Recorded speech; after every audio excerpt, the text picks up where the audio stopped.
The speed time graph shows a 50-second car journey. Find which section of the graph has greatest acceleration and calculate the total distance traveled over the 50 seconds.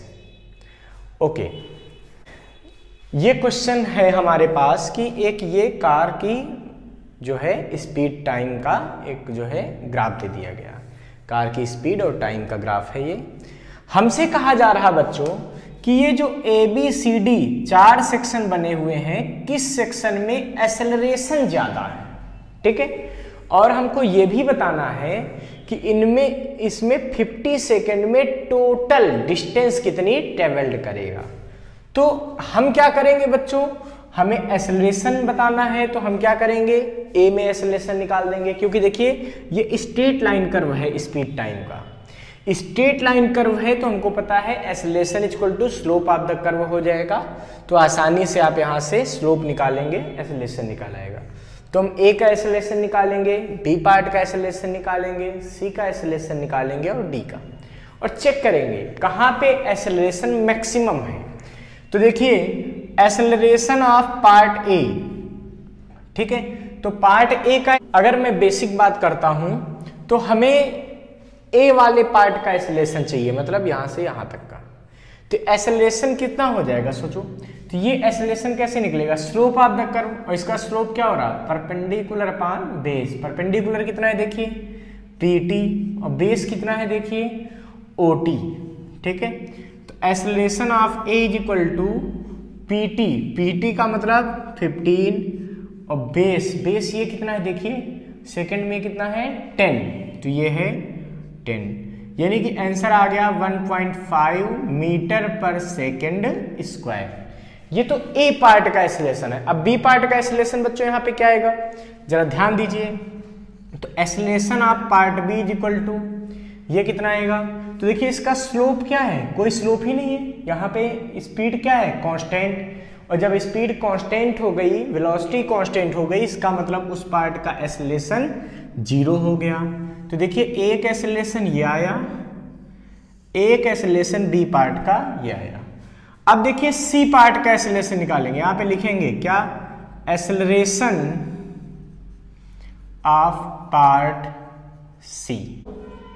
तो देखिए C part का acceleration आप कैसे find कर सकते हैं भाई, इस कर्व का स्लोप, इसका स्लोप कितना आएगा, तो acceleration of C is equal to हो जाएगा स्लोप ऑफ QR। तो इसका स्लोप क्या आएगा, परपेंडिकुलर अपॉन बेस। देखिए थीटा यहाँ बनेगा परपेंडिकुलर अपॉन बेस। परपेंडिकुलर कितना है देखिए RW, बेस कितना है QW, यानी कि स्लोप ऑफ सी पार्ट कितना हो जाएगा, देखिए ये कितना निकल रहा है 10, ये कितना निकल रहा है 10, तो आ जाएगा 10/10 मतलब 1 मीटर पर second square. This is the acceleration of part C. अब हम क्या करेंगे बच्चों, अब हम फाइंड करेंगे क्या, एक्सेलरेशन ऑफ पार्ट डी, ठीक है। डी पार्ट का एक्सेलरेशन आप यहां पे फाइंड कीजिए। वो आप कैसे निकाल सकते हैं भाई, तो डी पार्ट का एक्सेलरेशन इसका स्लोप हो जाएगा। स्लोप का मतलब परपेंडिकुलर अपॉन बेस। परपेंडिकुलर कितना है VR, बेस कितना है VS। तो यहाँ पे क्या लिखेंगे बच्चों, VR अपॉन VS। अब सोचो VR ये कितना है, देखिए यहाँ से यहाँ तक पूरा 25, और बेस कितना है देखिए, बेस है आपके पास 30 से 50 यानी कि 20, तो ये हुआ 20 और ये हुआ 25, तो आ जाएगा बच्चों 25/20। देखो VR 25, ये 20। लेकिन सबसे बड़ी बात यहाँ पे स्पीड डिक्रीज हो रही, मतलब ब्रेक लगाई गई होगी, मतलब वहां पे रिटार्डेशन होगा। तो बच्चों डी पार्ट के एक्सेलरेशन में VR कितना आया है 25, VS कितना है 20, और ये माइनस साइन क्यों लगा है, क्योंकि यहाँ पे स्पीड डिक्रीज हुई है, मतलब रिटार्डेशन हुआ होगा। जब इसको आप सॉल्व करेंगे तो आपको डी पार्ट का एक्सेलरेशन कितना मिल जाएगा, ये मिलेगा माइनस का 1.25 मीटर पर सेकेंड स्क्वायर। तो बच्चों यहां से अगर आप देखें तो अगर केवल मैग्नीट्यूड में बात करें ठीक है, तो हम ये देख रहे हैं यहाँ का एक्सेलरेशन 1.25, डी पार्ट का, सी का तो 0 हो गया, बी का तो 0 हो गया, सी का 1 और ए का 1.5। इसका मतलब मैक्सिमम एक्सेलरेशन किधर है, पार्ट ए में है। तो यहाँ पे लिखेंगे कि सो मैक्सिमम एक्सेलरेशन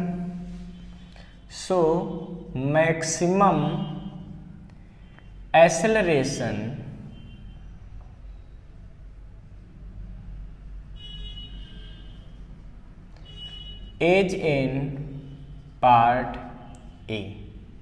ठीक है, अब बच्चों हमको चाहिए थी 0 से 50 सेकेंड में टोटल डिस्टेंस, ये कैसे निकाल सकते हैं? So total distance in 50 second. इसके लिए क्या करेंगे बच्चों, एरिया फाइंड कर देंगे, किसका, वीटी कर्व का, कहां पे, टाइम एक्सिस पे। तो देखिए ये पूरा एरिया निकालना है, ये पूरा, तो कैसे निकाल सकते हैं हम? क्या करेंगे बच्चों, इस पार्ट का एरिया अलग निकाल देंगे, फिर इस पार्ट का एरिया निकालेंगे, फिर इस पार्ट का एरिया निकालेंगे, फिर ये पार्ट निकाल देंगे। ठीक है, और हम क्या करेंगे, हम लिखेंगे क्या, ये एरिया प्लस ये एरिया प्लस ये एरिया प्लस ये एरिया, टोटल जो एरिया होगा वो किसके बराबर होगा, डिस्टेंस के बराबर होगा। क्यों? क्योंकि कवर्ड एरिया वीटी ग्राफ का टाइम एक्सिस पे जो कवर्ड एरिया होता है वही तो डिस्टेंस के बराबर होता है। इसका मतलब इसमें जो एरिया निकलेगा वो कितना आएगा बच्चों? तो देखिए सबसे पहले लिखा जाएगा एरिया ऑफ ओपीटी, ये कितना आएगा, इसको लिख सकते हैं area of OPT plus area of, ये देखो क्या बनना है, रेक्टेंगल बनना है, कितना बनेगा, पी टी यू क्यू, ये एरिया प्लस एरिया ऑफ ये वाला क्या बना ये बच्चों, Q U V R, trapezium, Q U V R plus area of, कौन सा एरिया, ये वाला, कौन सा, आर वी एस। सारी वैल्यू पुट कीजिए, ये क्या आएगा भाई, ये आएगा हाफ, देखिए ओपीटी, ये कैसा है, ट्रायंगल है, ट्रायंगल का एरिया क्या होता है, हाफ बेस, बेस कितना है 10 इंटू हाइट कितनी है 15 plus area P T U O, देखो पी टी यू ओ, इसका एरिया क्या आएगा बच्चों, परपेंडिकुलर पान बेस, देखो रेक्टेंगल है ना, 15 इंटू 10, ठीक है, plus area of Q U V R, Q U V R, ये ट्रेपेजियम, ट्रेपेजियम का एरिया कितना बनता है, half sum of parallel side, तो इन साइड का सम मतलब ये हो जाएगा 15 plus 25, sum of parallel side into distance between them, इनके बीच की distance 10 plus area of R V S, इस ट्रायंगल का एरिया, ये क्या आएगा बच्चों, हाफ बेस मतलब 20 और इनटू हाइट, हाइट ये कितनी है देखिए 25, सॉल्व कर लीजिए बच्चों, ये कितना आएगा, तो देखिए इसको जब सॉल्व करेंगे ये 5 से डिवाइड होगा, फिर ये बचेगा 75 प्लस यहाँ पे क्या बचेगा 150 प्लस यहाँ पे क्या होगा, देखो ये 5 टाइम्स जाएगा, ये 40 हो जाएगा, 40 इंटू 5 यानी कि 200 प्लस यहाँ से इसको 10 टाइम डिवाइड करेंगे तो ये बचेगा 250, यानी कि टोटल आंसर इसका कितना आ जाएगा बच्चों, देखिए इसको ऐड करेंगे 75 प्लस 150 मतलब 225 प्लस 200 425 प्लस 250 यानी कि 675, तो इसका आंसर आएगा 675 metre. So the distance travelled by the object is 675 metre. बच्चों अब इस क्वेश्चन को आप नोट कर लीजिए। ओके, अब बच्चों आप हमारे चैनल को ऐसे ही लाइक, सब्सक्राइब और शेयर करते रहिए। Thank you very much.